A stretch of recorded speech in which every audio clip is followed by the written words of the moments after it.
इसमें हम लोग चैप्टर 3 में मिसलेनियस क्वेश्चन नंबर हम लोग 4 देख रहे हैं। क्वेश्चन नंबर 4 में कह रहा है कि यदि ए तथा बी समित आव्यूह है तो सिद्ध कीजिए कि ए बी माइनस बी एक कौन सा आव्यूह है, विषम समित आव्यूह। तो हम लोग का दिया गया है कि ए का ट्रांसपोज ए है, बी का ट्रांसपोज बी है। समित आव्यूह में यही होता है कि जिसका ट्रांसपोज कीजिएगा वही है। और तो सिद्ध करना है कि ये जो है ना, तो सिद्ध करें, तो सिद्ध करें कि ए बी माइनस बी एक क्या है, ए बी माइनस बी एक क्या है, एक विषम, यहाँ पर समित आव्यूह है। यही आपको प्रूफ करना है कि ये विषम समित आव्यूह है। तो सबसे स्टार्टिंग में क्या करेंगे, जो भी प्रश्न दिया रहेगा उसका ट्रांसपोज निकालेंगे। तो ए बी का ट्रांसपोज माइनस क्या हो गया, बी ए का ट्रांसपोज लिख दिए। अभी दोनों का फॉर्मूला के अनुसार इतना माइनस इतना का ट्रांसपोज है, तो इसका भी ट्रांसपोज और इसका भी ट्रांसपोज यहाँ लिख देते हैं। अब यहाँ यदि गुना के रूप में दो गो आव्यूह गुना के रूप में रहे, उसके बाद ट्रांसपोज हो, तो लिखेंगे बाद वाला का ट्रांसपोज पहले होता है, उसके बाद पहले वाला का ट्रांसपोज, फिर माइनस बाद वाला का ट्रांसपोज अब इनटू में पहले वाला का ट्रांसपोज। तो बी का ट्रांसपोज यहाँ पर दिया है, बी का ट्रांसपोज किसके बराबर है, बी के बराबर है। ए का ट्रांसपोज किसके बराबर, ए के बराबर है। और ए का ट्रांसपोज ए के बराबर है, बी का ट्रांसपोज बी बराबर है। तो हम लोग क्या देख रहे हैं यहाँ पर कि हम लोग को ए बी पहले आना चाहिए, बाद में बी आना चाहिए। ए बी पहले आना चाहिए सिद्ध करने में। तो यहाँ पर क्या कर दिए कि हम माइनस कॉमन निकाल देंगे। तो माइनस में ए बी है तो प्लस में बी हो गया।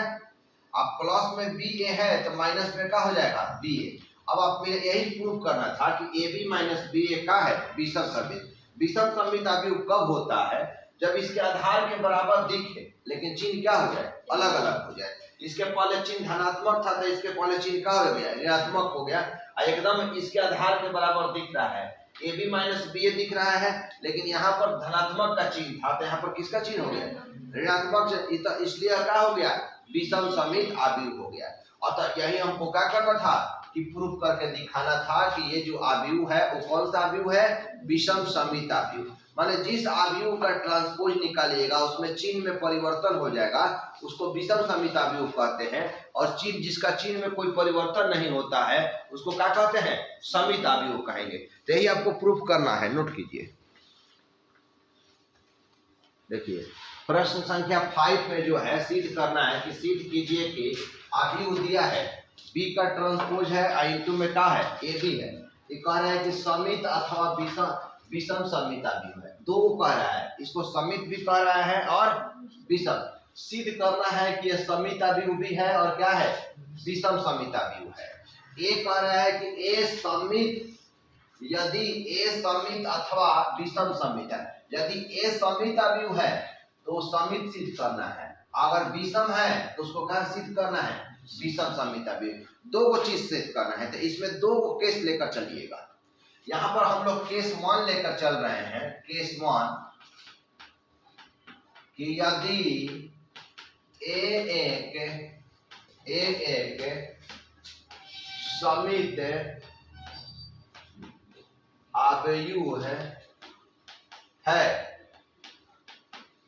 तो सिद्ध करें कि बी का ट्रांसपोज इनटू में ए बी एक समित आव्यूह है। नहीं समझ में आया। हम जो बात है दो केस इसमें लेकर चलेंगे। कह रहा है कि अगर ए समित आव्यूह है तो ये जो होना चाहिए ना, जो भी क्वेश्चन है वो समित होना चाहिए।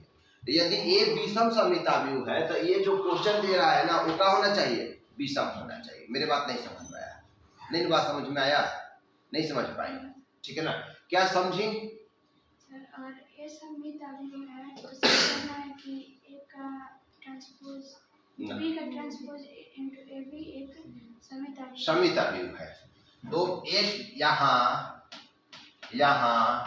ए का ट्रांसपोज बराबर ए है, ए एक समित आव्यूह है तो ए का ट्रांसपोज बराबर ए है। अब जो भी क्वेश्चन दिया रहता है उस सब क्वेश्चन को लेकर चलेंगे। जैसे मान के चलिए कि अगर मान के आम इंटू पपीता हो, इसको दिखाना हो कि समित अवयव हो, तो क्या करेंगे, आम इंटू पपीता और टोटल का क्या लेकर चलेंगे, ट्रांसपोज करेंगे, टोटल का ट्रांसपोज करेंगे और देखेंगे कि अगर पॉजिटिव में आ गया तो समित अवयव, अगर वही बात निगेटिव में आया तो क्या हो जाएगा, विषम समित अवयव। तो हम लोग यहाँ पर क्या देख रहे हैं कि B का ट्रांसपोज इंटू में क्या है, AB, इसका क्या करते हैं, पूरे का ट्रांसपोज करते हैं। नहीं समझ में आया, ये जो भी क्वेश्चन है उसका ट्रांसपोज करते हैं। इसको ट्रांसपोज करने से हम दो चीज बताए थे आपको, यहाँ पर A गुना B का ट्रांसपोज बताए थे, तो क्या बताए थे, B का ट्रांसपोज और A का ट्रांसपोज। लेकिन यही बात अगर A, B और C तीन गो रहे तो घबराने की कोई बात नहीं, किसी दो गो के मान लीजिए कि आप यही दोनों का मान लीजिए, आइए दो गो पेयर बना लिए, नहीं तो इसको क्या लिख सकते हैं, सी का ट्रांसपोज ना, क्या पढ़ा है अभी, A गुना B का ट्रांसपोज, तो B का ट्रांसपोज और का A का ट्रांसपोज। तो ये दो को जब हम पार्ट यहाँ अंडरलाइन कर दिए, तो पहले बाद वाला का ट्रांसपोज, उसके बाद पहले वाला का ट्रांसपोज, बाद वाला का ट्रांसपोज यानी कि C का ट्रांसपोज है, उसके बाद किसका ट्रांसपोज, AB का ट्रांसपोज, दो को पार्ट में दे। फिर इसको तोड़ेंगे कि C का ट्रांसपोज फिर दो को पार्ट में है, तो फिर लिखेंगे B का ट्रांसपोज और A का ट्रांसपोज। नहीं समझ में आया, तो यहाँ भी तीन गो पार्ट है, तो तीन गो पार्ट में इसको एक पार्ट मान लीजिए, इसको एक पार्ट मान लेते हैं, दो गो पार्ट हो गया कि नहीं, पांचों को पार्ट होगा ना, तो एक तीन गो के एगो मानिएगा, फिर दो गो के का मानेंगे, एगो मानेंगे, उससे तो बहुत सारा हम हल कर सकते हैं। तो ये हो गया B का ट्रांसपोज A या B, तो इसको लिखेंगे क्या, B का ट्रांसपोज B का ट्रांसपोज इंटू कितना, A का ट्रांसपोज हो सकता है, बाद वाला का ट्रांसपोज या फिर पहले वाला का ट्रांसपोज लिख दिए। अब यहाँ पर लिखे हम कि B का ट्रांसपोज और फिर इसको तोड़िएगा ना, तो क्या लिख सकते हैं, A का ट्रांसपोज और B का ट्रांसपोज का ट्रांसपोज। नहीं समझ में नहीं आया, बाद वाला का ट्रांसपोज या फिर पहले वाला का ट्रांसपोज। तो अगर हम लोग B का ट्रांसपोज हो गया और ये A का ट्रांसपोज, किसी चीज को दो बार ट्रांसपोज करेंगे तो वही प्राप्त होता है, B प्राप्त होता है यहाँ पर। तो अब यहाँ पर क्या होगा कि B का ट्रांसपोज A का ट्रांसपोज किसके बराबर है, A के बराबर है, ये कितना हो गया, B हो गया।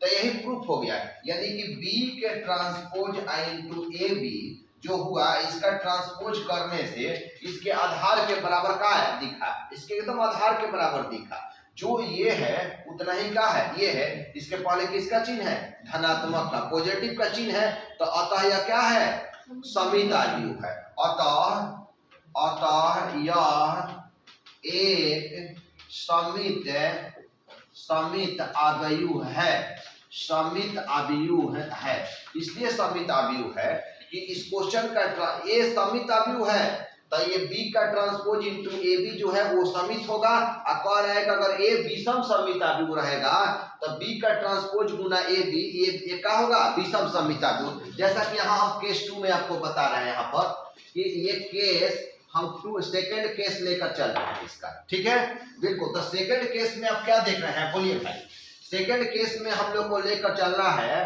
कि यदि A एक विषम समित अवयव है तो B का ट्रांसपोज गुना AB एक विषम समित अवयव है होगा, विषम समित अवयव होगा। तो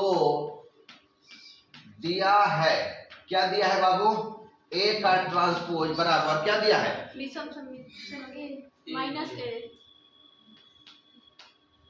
नहीं समझ में आ रहा है, समझो ठीक से, ठीक है ना, माइनस क्या A, सारा चीज लिखने के बाद नहीं समझ में आया तो फिर बेकार है। तो अब क्या करेंगे कि अब हम लेकर चलेंगे B का ट्रांसपोज गुना कितना AB, इस सबका क्या निकालेंगे, ट्रांसपोज निकालेंगे। हमको दिखाना है कि यह विषम समित अवयव है।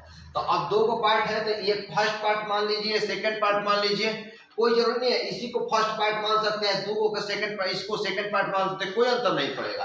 तो स्टार्टिंग वाले के दो को पार्ट को एक मान लिया जाए, इसको एक मान लिया जाए, अंडरलाइन करना आवश्यक नहीं है, समझने के लिए आवश्यक कर रहे हैं यहाँ पर।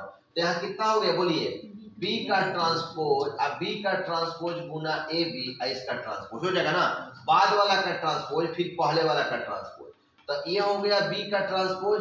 इसको क्या कह सकते हैं, ए का ट्रांसपोज अब बी का ट्रांसपोज का ट्रांसपोज, दो को पार्ट है ना, तो बाद वाला पहले आ जाएगा, पहले वाला बाद में चला जाएगा, तो ये हो जाएगा बी का ट्रांसपोज।